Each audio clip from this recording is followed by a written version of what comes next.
Mateus 24, de 37 a 39. A palavra do Senhor, ela nos diz assim: como foi nos dias de Noé, assim também será na vinda do Filho do Homem. Pois nos dias anteriores ao dilúvio, o povo vivia comendo e bebendo, casando-se e dando-se em casamento, até o dia em que Noé entrou na arca. Eles nada perceberam, até que veio o dilúvio e os levou a todos. Feche os seus olhos, vamos orar ao Senhor. Peça que Ele venha falar ao seu coração neste momento. Pai de amor, Pai de bondade, neste momento, ó Deus, mais uma vez, ó Pai, me coloco, ó Deus, neste lugar, Senhor Deus, como instrumento, ó Pai, nas Tuas mãos. E eu peço, ó Deus, a Tua ajuda através do Espírito Santo, Pai. Que o Senhor venha falar através de mim, que não seja eu falando, mas o Senhor falando, ó Pai, através da Tua palavra. Por isso, através do mesmo Espírito, ilumina os nossos corações e a nossa mente, para que possamos experimentar qual que é a boa, perfeita e agradável vontade do Senhor para as nossas vidas, através da Tua palavra. Nós sabemos, ó Deus, que o casamento é uma criação do Senhor, e tudo que o Senhor fez é muito bom, Pai. Por isso, ó Deus, nós queremos viver, Senhor Deus, esse bom no nosso casamento, ó Pai, viver essa bênção do Senhor na vida dos nossos familiares, dos nossos filhos, nas esposas, maridos, ó Deus. Queremos, ó Pai, uma família segundo o Teu coração, ó Pai, conforme Tu criastes para ser. Nos abençoe, Pai, neste momento. Fala conosco através da Tua palavra, pois é em nome de Jesus que nós lhe pedimos, que eu venha diminuir e que o Senhor venha crescer, em nome de Jesus. Amém. Meus amados, Mateus 24, de 37 a 39. Vou ler de novo para os irmãos entenderem. Como foi nos dias de Noé, assim também será na vinda do Filho do Homem, pois nos dias anteriores ao dilúvio, o povo vivia comendo e bebendo, casando-se e dando-se em casamento. Casando-se e dando-se em casamento, até o dia em que Noé entrou na arca, e eles nada perceberam, até que veio o dilúvio e levou a todos. A pergunta que talvez você possa fazer neste momento é: pastor, o que é que um texto bíblico que se refere ao final dos tempos, escatologia, tem a ver com a minha família? O que é que um texto bíblico que fala sobre o final dos tempos, como as coisas estarão, como vai acontecer, tem a ver com o meu projeto de vida, o meu projeto para a minha família? O que isso tem a ver, meus irmãos?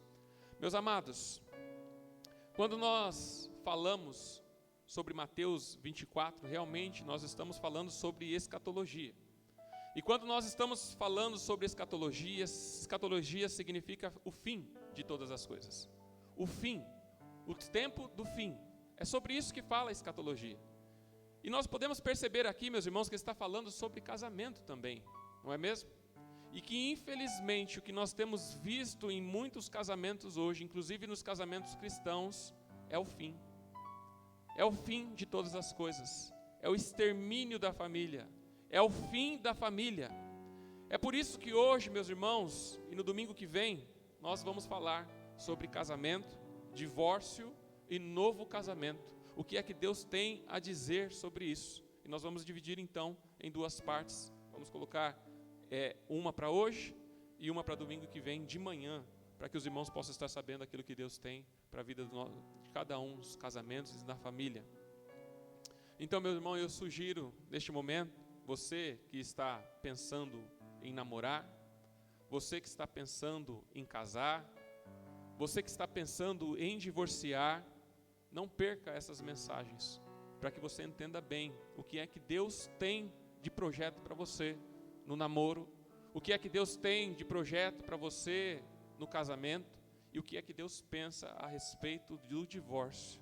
Então não saia fazendo nenhuma besteira antes de entender aquilo que Deus tem para você. Não saia marcando um compromisso, não saia desatando um compromisso antes de você saber se você pode fazer isso, antes de você saber se você deve fazer isso, se é essa a vontade de Deus para a sua vida ou para o casamento. Vejam os dados comigo, meus irmãos. Nós estávamos fazendo uma pesquisa e o que nós identificamos nos dados é, em 2019, a pesquisa estatística do Registro Civil apurou 380 mil divórcios no Brasil, só em 2019. 380 mil divórcios. Em 2020, teve 331 mil divórcios. Nós vemos a cada dia a situação do mundo como está, os jovens menores de idade, cada vez mais têm entrado em relacionamentos ilícitos, tido relações antes do casamento, e com isso um crescente negócio de aborto, né? O aborto que estão crescendo a cada dia mais, porque jovens estão engravidando sem saber o que é constituir família, sem saber o que é o projeto de Deus para a família, sem saber qual é a vontade de Deus para a família. Então uma vida tem que pagar, porque a outra só está pensando em si, só está pensando no seu prazer, nas suas vontades, nos seus desejos, sem olhar a condição do outro, não é mesmo? São mais de 11 milhões de mães solteiras no Brasil. É muita coisa, não é? São mais de 11 milhões de mães solteiras no Brasil, segundo os dados do Instituto Brasileiro de Geografia e Estatística, IBGE. 11 milhões de mães solteiras. Casamentos desatados, pessoas que tiveram relação antes do casamento, engravidaram sem desejar. Essa é a situação que nós temos visto só no Brasil. Imagina se for contabilizar o que tem acontecido nos casamentos no mundo. Naturalmente, meus irmãos, as pessoas estão casando. Naturalmente elas se casam, porque o casamento é um projeto de Deus. Isso está no coração do ser humano. É natural que o homem queira se casar. Inclusive o que nós vemos no texto bíblico que nós lemos hoje, é que nos últimos dias, as pessoas estarão exatamente como nos primeiros, na época de Noé, comendo, bebendo, casando-se e dando-se em casamento.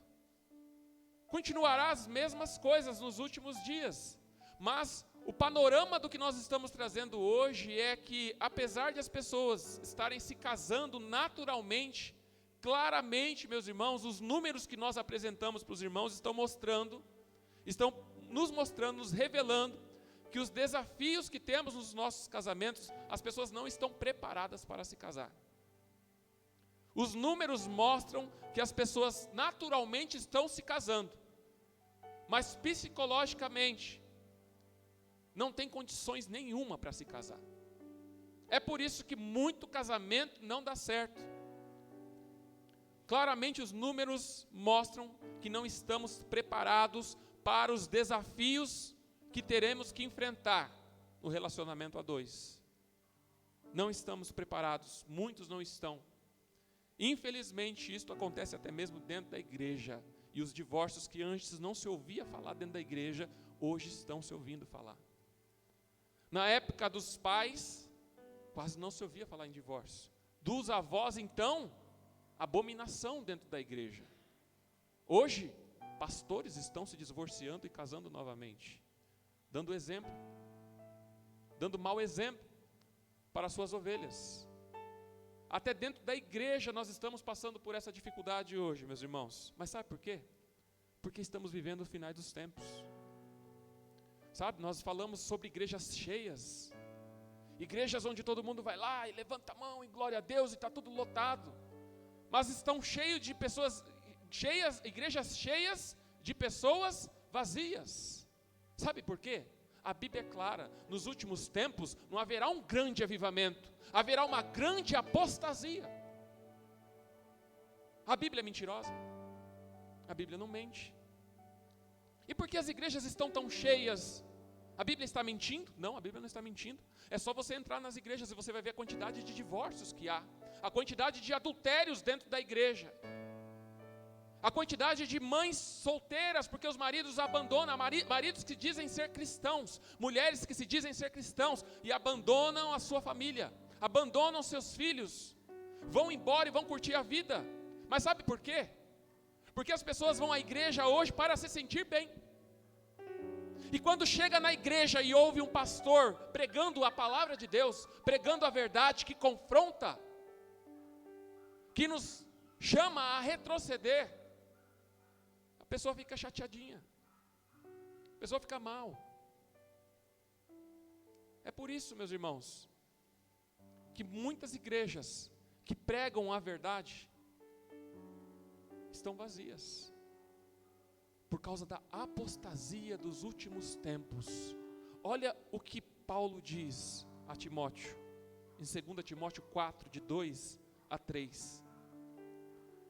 Ele diz a Timóteo: pregue a palavra, esteja preparado a tempo e a fora de tempo, repreenda, corrija, exorte, com toda paciência e doutrina, pois haverá tempo em que não suportarão a sã doutrina. Ao contrário, sentindo coceiras nos ouvidos, juntarão mestres para si mesmos, segundo os seus próprios desejos. Quem são esses mestres que essas pessoas vão juntar para si, segundo os seus desejos?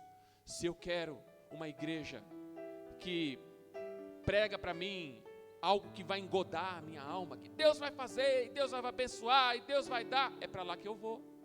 Mas se o pastor começar a falar: arrependa-se dos seus pecados, conserte-se, Deus abomina o adultério, irmão, na hora de um momento em que você está numa salinha de aconselhamento, você tem que ficar dosando palavras para falar para um irmão que está com um problema grave de adultério, problema grave. Você tem que falar: meu irmão, mas não faça assim, não é assim que tem que ser, veja bem, olha só, você tem que ficar pisando em ovos, porque se você for claro e falar: meu rapaz, minha amiga, tome vergonha nessa cara, não é isso que Deus quer para você, preste atenção, não é isso que a palavra está falando.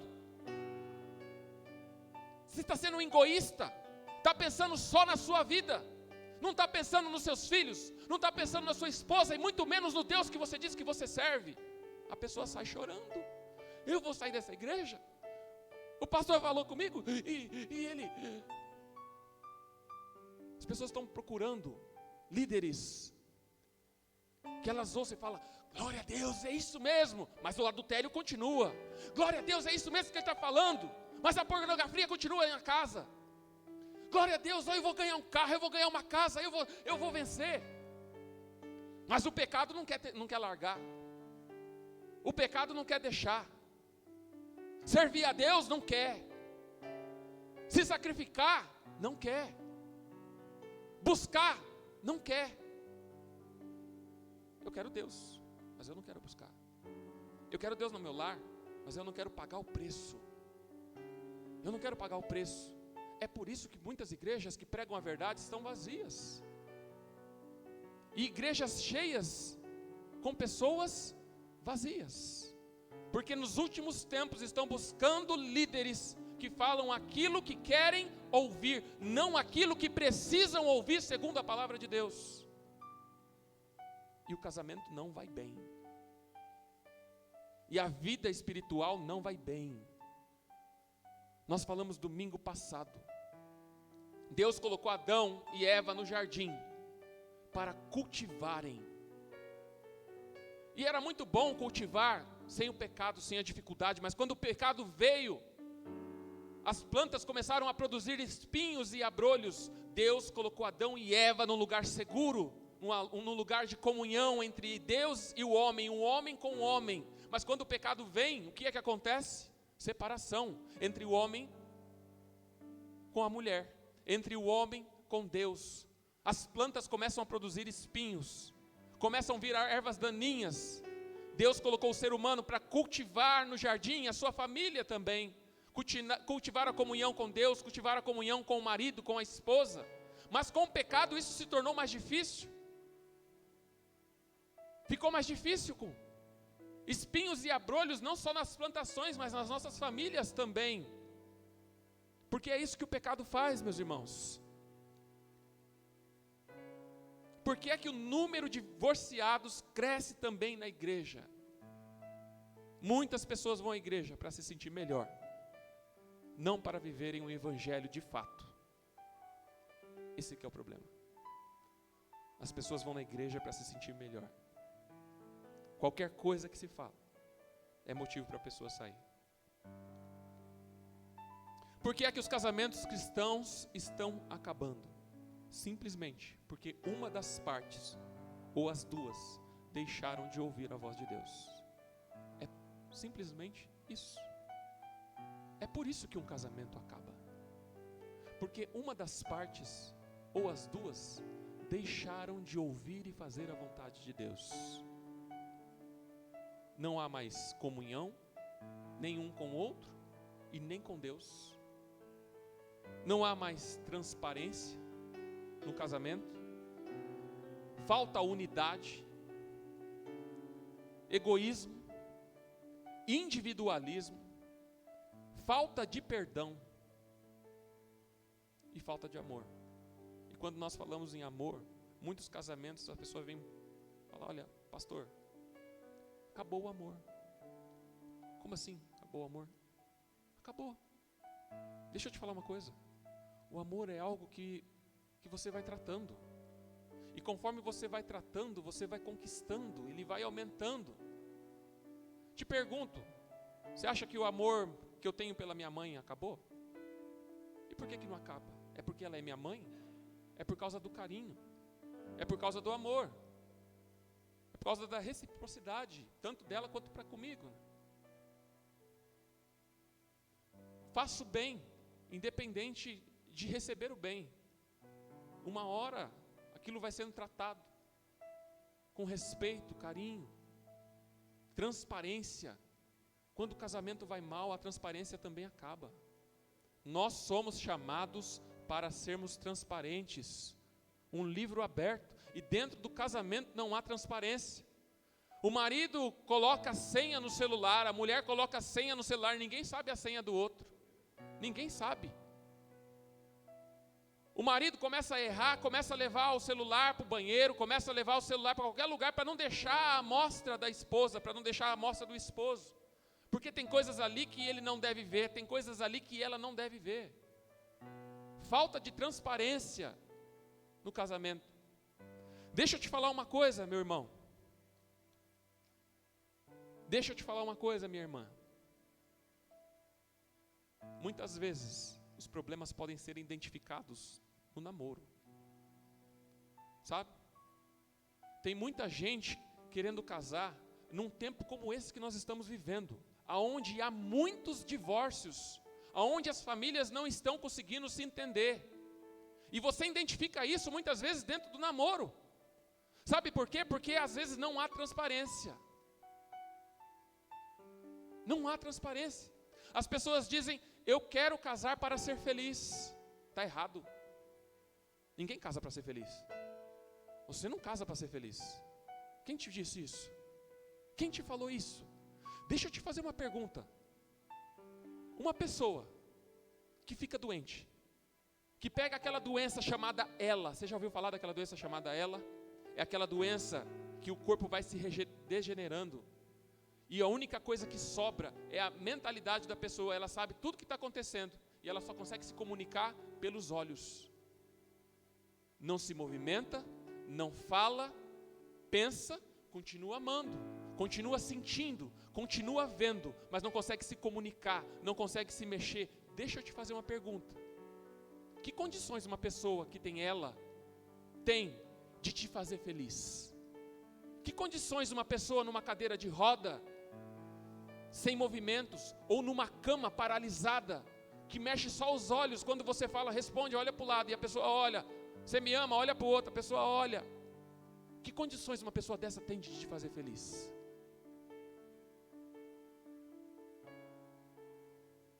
Preciso de relacionamento no casamento para ser feliz. Eu preciso de sexo no casamento para ser feliz. Eu preciso que o outro me diga que me ama, para que eu seja feliz. Eu preciso que ele saia na padaria um dia, compre alguma coisa e diga: olha, meu amor, é para você para eu ser feliz, eu preciso de gestos de carinho do outro para eu ser feliz. Eu estou casando para eu ser feliz. E aí quando você está casando para ser feliz, você coloca nos ombros do outro toda a responsabilidade de te fazer feliz. E quer saber? Uma pessoa imperfeita não tem condições. Não tem condições. É por isso que nós não casamos para ser feliz, mas nós casamos para fazer o outro feliz.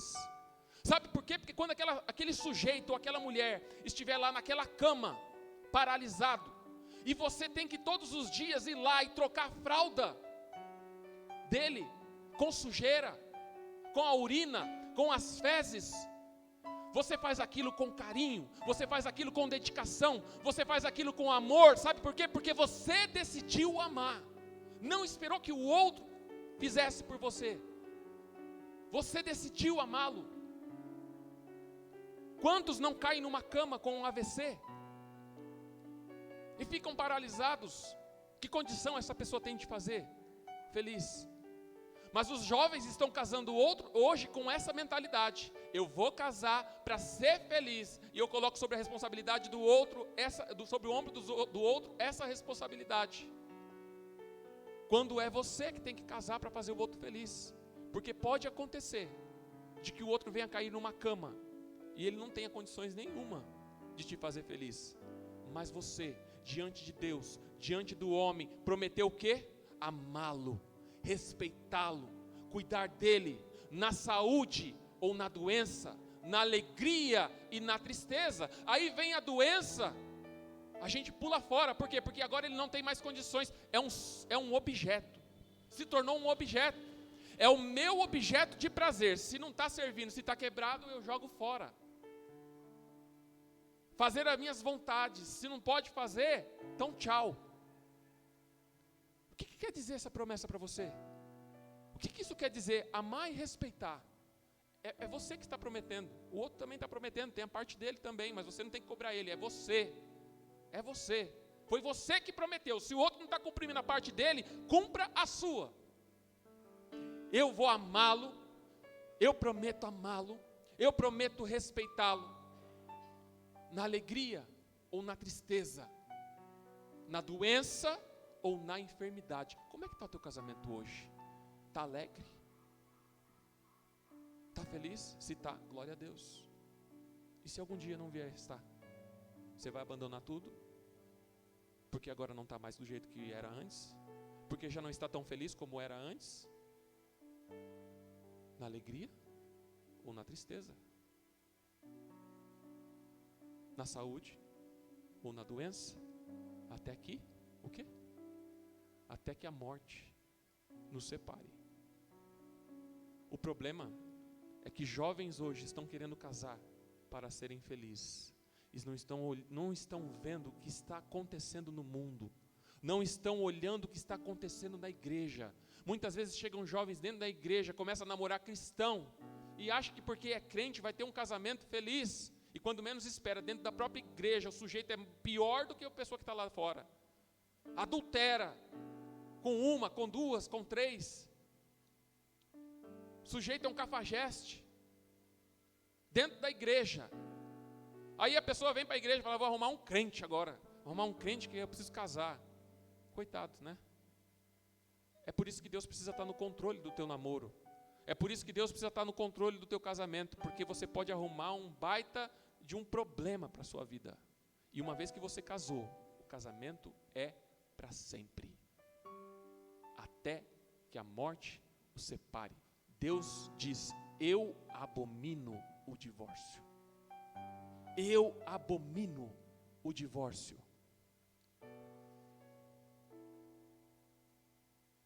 Você identifica, meus irmãos, um monte de problemas logo no namoro. E aí, se você aceita a casar, depois se vira com o BO que você arrumou. Você fez uma promessa diante de Deus, diante dos homens. Ainda mais, meus irmãos, quando não há transparência dentro do próprio namoro. Sabia? Vai achando que as pessoas, quando casarem, vão mudar. É isso que acontece no namoro. A gente identifica vários problemas no namoro e a gente não resolve esses problemas enquanto está namorando. Depois a gente casa achando que a pessoa vai mudar. Fala, não, quando casar, muda nada. Só Deus para fazer mudar. Ah, mas Deus vai. Ele pode mudar sim, mas é difícil. Quem garante que você vai conseguir ganhar para Cristo o seu namorado? Quem garante que você vai conseguir ganhar a sua namorada para Cristo? São poucos os casos. Transparência. Você lembra a história do Shrek? Meus irmãos, é difícil esconder uma mentira por muito tempo, não é mesmo? É difícil, as coisas vêm à tona. Se você não resolve isso no seu namoro, no casamento vai vir à tona. E você vai ter um pepino para resolver. Você vai ter um BO para resolver, como dizem por aí. Porque é difícil manter uma máscara por muito tempo. Um namoro e uma namorada que ficam 2, 3 anos namorando, 4 anos namorando, é difícil ele conseguir manter aquela pose dele. Se é cafajeste, vão vir situações no namoro que você vai perceber que é um cafajeste. Porque é difícil esconder. Quando eu falei do Shrek aqui, quem lembra o primeiro filme do Shrek? A Fiona era o quê? Era uma ogra, não era? E ela tentava disfarçar para ele, né? Sendo uma princesa. Estavam se apaixonando, mas ela tinha um segredo. E ela não podia contar esse segredo. Não para ele que estava amando ela, não para ele que estava gostando dela. Como é que ele vai me ver agora como eu sou de fato? Como é que ele vai olhar para mim agora de como eu sou de fato? Diante dele eu sou uma princesa. Durante o dia uma máscara, mas durante a noite eu sou outra pessoa. E aquilo foi tornando-se insustentável, foi se tornando insustentável, até que o amigo do Shrek deparou com quem era de fato a Fiona, não é?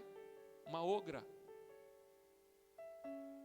Precisa se resolver agora, enquanto está namorando. Deixa eu te falar uma coisa. Cadê o teu namorado? Para você que está nos assistindo hoje, para você que está indo na igreja, cadê o teu namorado? Enquanto você está aqui na igreja, cadê a sua namorada? O que está fazendo? Enquanto você está aqui na casa do Senhor, servindo a Ele, amando a Ele, buscando o melhor para a sua família.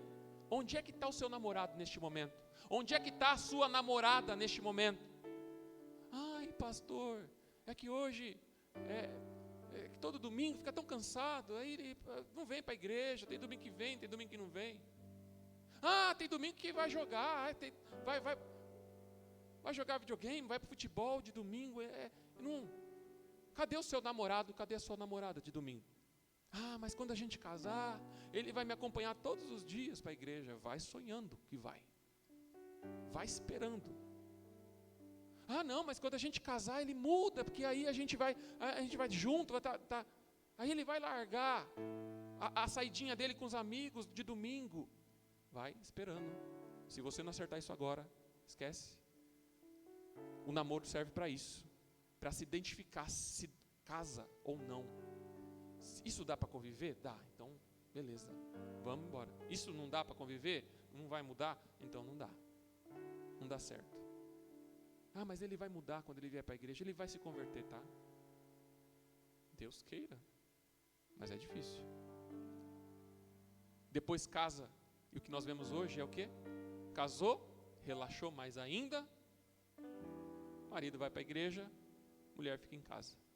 Mulher vai para a igreja, marido fica em casa. Mas no namoro vocês podiam ter resolvido isso e não resolveram. Agora aguenta o marido que você tem. Aí fica no culto de quarta-feira.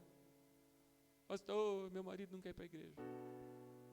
Pastor, minha esposa não quer ir para a igreja. Quando namorava, ia? Não ia. Então, e agora você quer que vai? Tinha que ter resolvido isso no namoro. Não é verdade? Agora segura o marido que você tem e ore a Deus para que Deus faça uma restauração. Ele pode.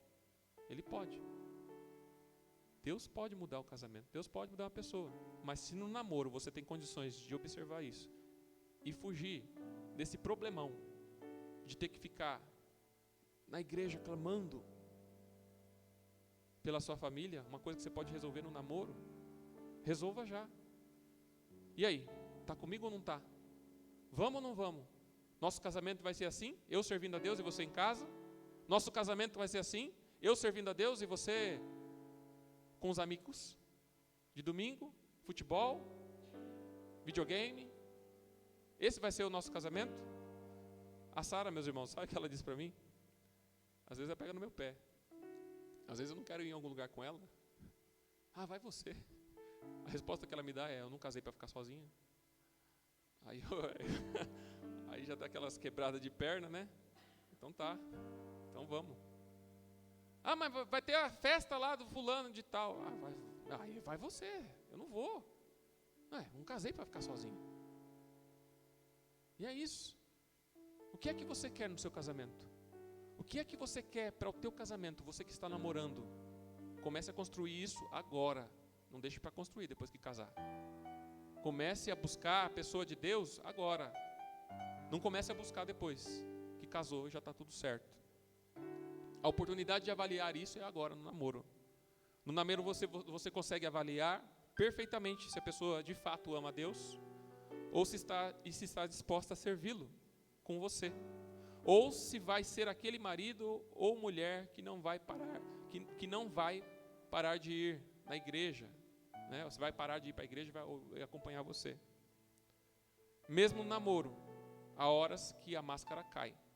A máscara da Fiona caiu, né? Schwerk viu o que aconteceu. Se ela tivesse falado antes, tudo estaria muito certo, não é mesmo?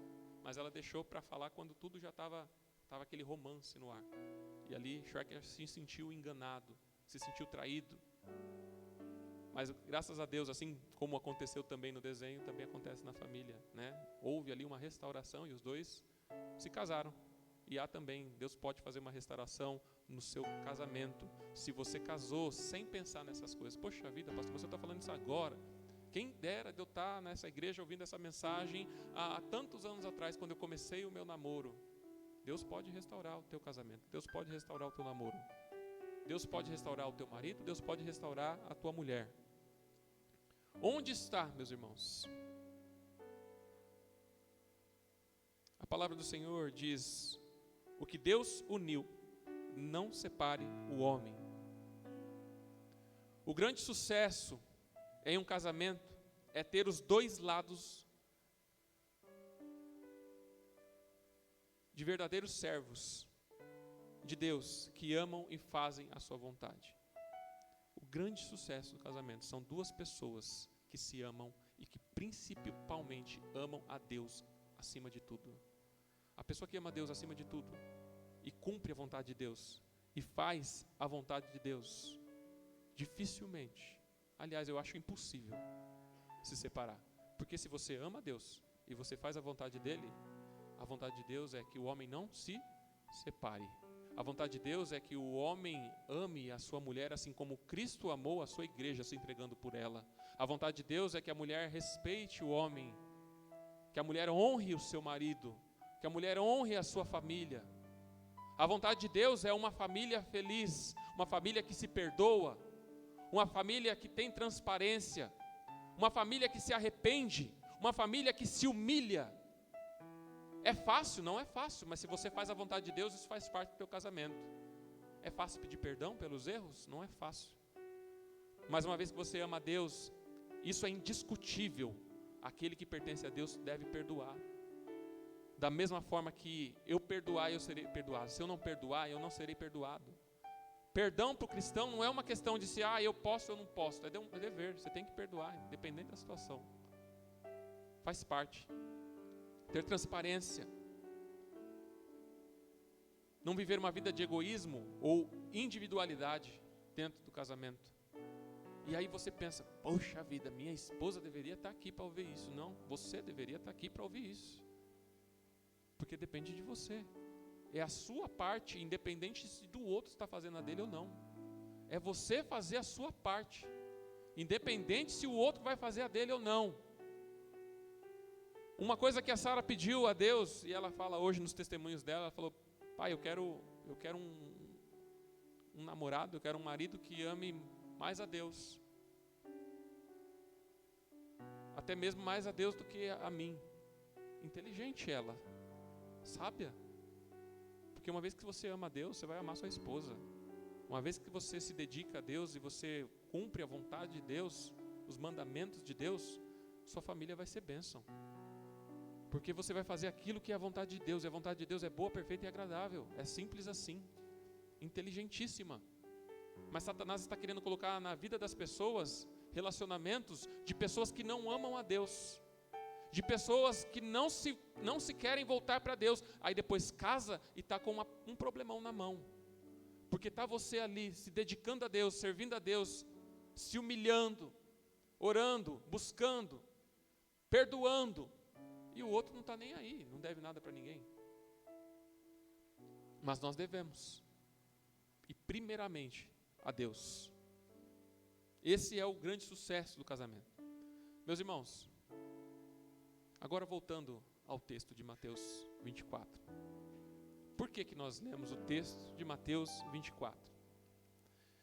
Eu não sei se você reparou, mas a palavra diz, parafraseando o texto, que nos últimos dias serão como nos dias de Noé, em que as pessoas viviam comendo, bebendo, casando-se e dando-se em casamento. O casamento, ele é tão projeto de Deus, que apesar de uma sociedade corrompida, a decadência de tantos casamentos e de tantos ataques à família que nós estamos vivendo hoje, as pessoas continuam se casando. O casamento é tão projeto de Deus, foi feito por Deus, que o ser humano ele sente a necessidade de se casar. Por isso deixará o homem pai e mãe e se unirá à sua mulher, e serão os dois uma só carne. Foi assim que Deus ordenou, e é o que tem acontecido hoje. E apesar de um número tão grande que nós vemos de divórcios, famílias destruídas, pessoas saindo quebradas, mães solteiras, homens egoístas que deixam a família e vão ter outros relacionamentos sem pensar nas dificuldades que vão ter com o filho, com a esposa, a depressão, vão e abandonam a família. Apesar de todo esse problema que nós estamos vendo nesses últimos dias, as pessoas continuam querendo se casar, as pessoas continuam casando. E o que nós estamos pregando aqui esta manhã é para que você comece um casamento, para que ele dê certo, para que de fato ele seja bom, agradável, perfeito aos olhos de Deus. É por isso que nós estamos pregando aqui, é por isso que nós estamos pregando durante esse mês sobre a família, para que Deus restaure o teu casamento, para que Deus restaure a tua vida, para que Deus restaure a tua família. No texto, meus irmãos, não há um consenso, mas veja bem, alguns dizem que Noé pregou 120 anos antes de vir o dilúvio. 120 anos Noé pregando: ei, pessoal, salvem-se, salvem as suas famílias, ei, se voltem para Deus, arrependam-se dos seus pecados. Mas Noé, o que é esse negócio que você está fazendo aí? Deus diz que a humanidade, não há pessoas boas na humanidade. Salva a sua família, meu amigo. Você está ficando louco, rapaz, você não sabe de nada. Salvem-se, salvem as suas famílias. 120 anos pregando. E só ele e a sua família entrou na arca.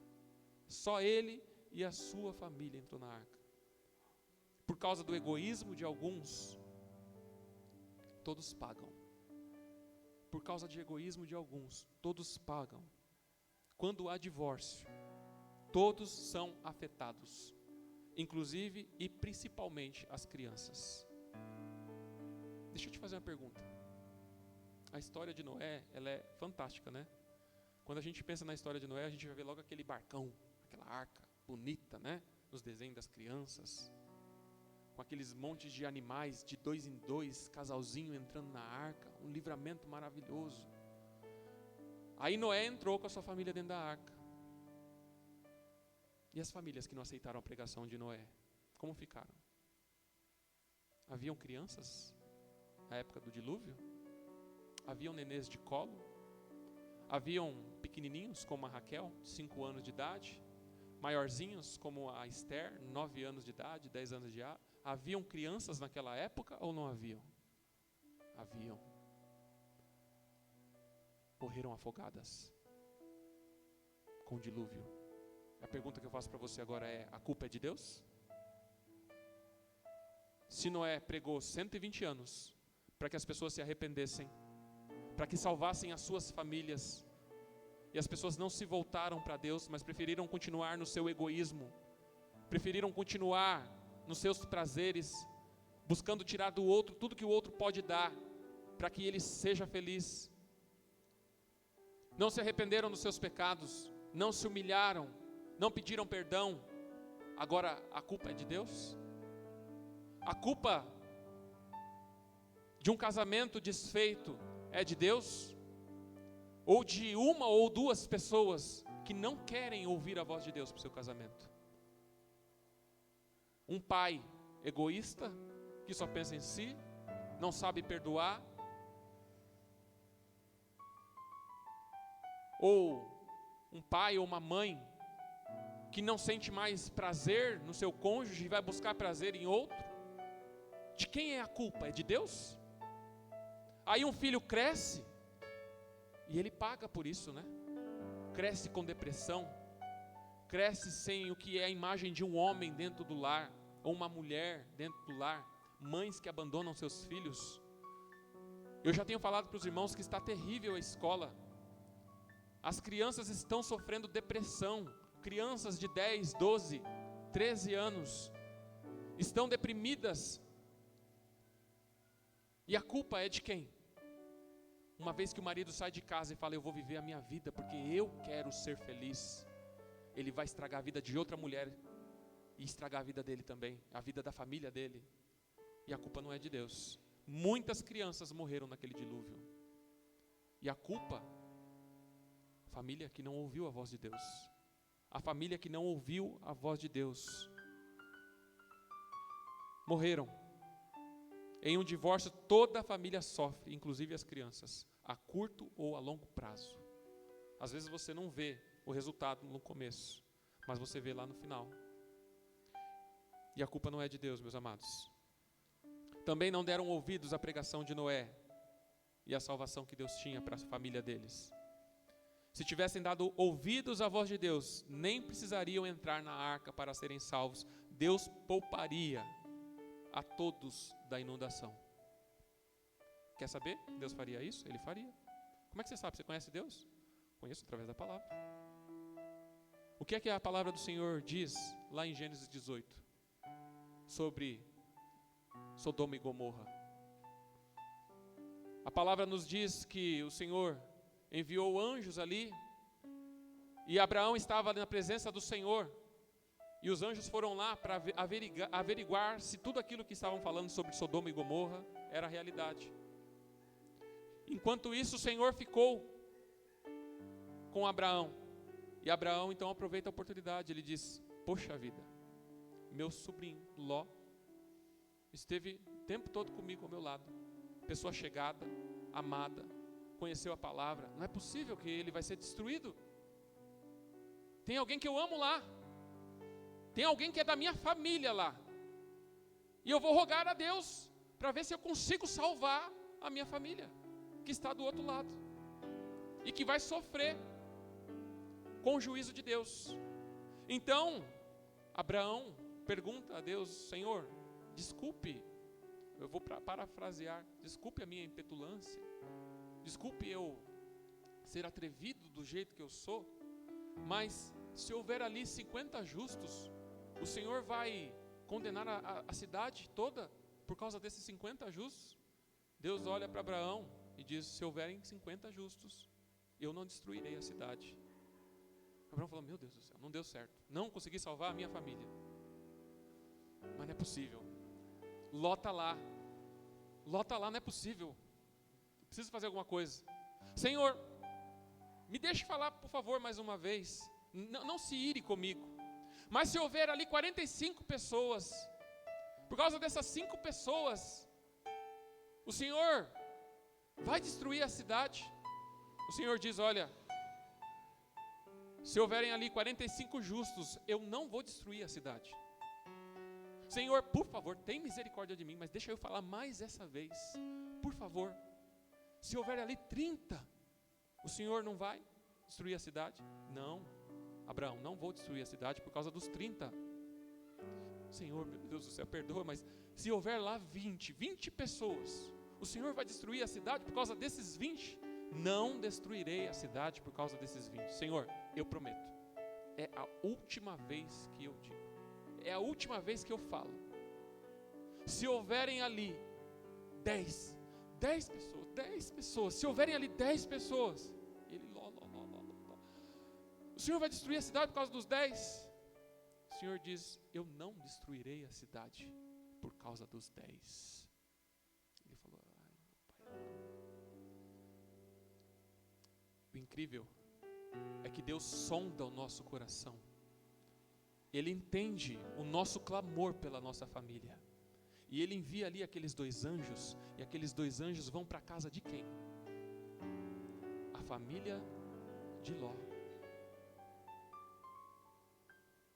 E Deus, através daquele anjo, diz a Ló, se arrume a sua casa, porque nós vamos destruir a cidade. Peguem suas coisas, saiam, não olhem para trás, porque a cidade vai ser destruída. E Ló e a sua família é salva. Mas mesmo dentro da família de Ló não tinham 10 justos. E até a sua esposa preferiu olhar para trás e virou uma estátua de sal. Através dessa história, meu irmão, através da história de Noé, eu quero te dizer que vale a pena você orar, interceder e buscar pela sua família. O marido não crente, ele é santificado através da mulher cristã. Isso não quer dizer que ele vai ser salvo. Quer dizer que Deus está livrando o teu lar de prejuízos enormes causados por Satanás, que vem para matar. O inimigo vem para matar, roubar e destruir. Deus está livrando o teu lar por causa de você que tem buscado e clamado pela tua família, como Ló, como Abraão clamou pela família dele que estava lá em Sodoma e Gomorra. Se houver ali um justo, eu não destruirei. Se houver ali um buscando, enquanto a tua família está ali, ela está sendo abençoada por você. Quando ela sai daquele guarda-chuva chamado família, onde Deus está protegendo por causa das suas orações, do seu clamor, da tua busca por Deus, a pessoa vai apanhar lá fora, vai sofrer lá fora, porque saiu desse guarda-chuva de proteção, das suas orações, da busca pela restauração da sua família. Deus quer salvar a sua família, assim como Ele salvou a família de Noé, assim como Ele salvou a família de Ló. Ele quer salvar a sua família também, mas Ele precisa encontrar ali justos. Mas como isso?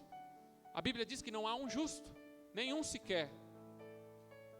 Nós somos justificados pelo sangue do Cordeiro. Uma vez que nós cremos em Jesus, uma vez que nós buscamos a sua vontade, uma vez que nós temos fé e seguimos perseverantes na busca por Deus, na busca pela palavra do Senhor, o Senhor nos justifica através de Jesus. Noé era um homem justo e bom. Ele andava com Deus. E porque Noé era um homem justo e bom e andava com Deus, a sua família foi salva. E o que eu quero dizer para você essa manhã é: busque a Deus. Seja diante de Deus esse homem, essa mulher justa e bom. Ande com Deus e salve a sua família. Deus quer salvar a sua família, mas tem que ter perseverança, tem que lutar por isso. O mundo passou a produzir espinhos e abrolhos e nós temos que lutar contra eles todos os dias. Jesus Cristo pode salvar a nossa família, meus irmãos. Busque a Deus pela sua família. Ouça a pregação da igreja. Ouça a pregação do pastor. Se você vai começar um namoro, comece certo. Não comece errado. Dizem por aí que tudo que começa errado termina errado. Glória a Deus que nós temos Jesus, muitas vezes para nos livrar de escolhas erradas que nós fizemos, mas a maioria das vezes nós pagamos por elas. Pagamos. Então escolha bem agora. E se você não escolheu bem quando estava namorando, o projeto de Deus para a sua família é sempre a restauração. O projeto de Deus para a sua família é sempre a salvação. Continue crendo, continue buscando, continue orando, continue repreendendo, continue perseverando, continue sendo esse homem, essa mulher justo diante do Senhor, justo, bom, e que busque a Deus pela sua família, porque Deus quer restaurar. Se a família é um projeto de Deus, se Deus diz que Deus abomina o divórcio, Ele simplesmente não vai fazer isso e deixar a família largada a bel prazer. Se virem uns com os outros e se destruam. Não, o projeto dele é a restauração. Mas como dizem também, né? Como a palavra do Senhor diz, andarão dois juntos se não houver acordo? Às vezes não há acordo. Deve haver um cordão de 3 dobras dentro do lar. É por isso que você precisa orar, para que o teu marido seja um desses cordão, que você seja do outro lado do outro cordão, e que Jesus esteja ali no meio, abençoando o seu lar. Continue orando, insistindo, fazendo tudo que você pode pelo teu marido, tudo que você pode pela tua mulher, tudo que você pode pelos seus filhos, e o melhor que você pode fazer por eles é buscar a Deus por eles. Não está bem, não está legal, não está do jeito que você gostaria de estar, mas continue buscando a Deus. Deus não está fazendo por você agora aquilo que você gostaria que Ele fizesse, mas continue buscando a Deus, porque Deus está agindo, Deus está trabalhando, Deus está operando na família, Deus está operando no relacionamento. Não é da vontade de Deus que nenhum relacionamento seja desfeito, que hajam divórcios, mas que haja a restauração. Busque a Deus pela sua família, salve a sua família, ouça essa pregação, pelo amor de Deus, como Noé. Gente, Deus foi claro, o dilúvio vai vir, a destruição é certa, arrependam-se dos seus pecados, voltem-se para Deus, salvem as suas famílias. Ouça essa pregação, em nome de Jesus, amém. Deus abençoe cada um, em nome de Jesus.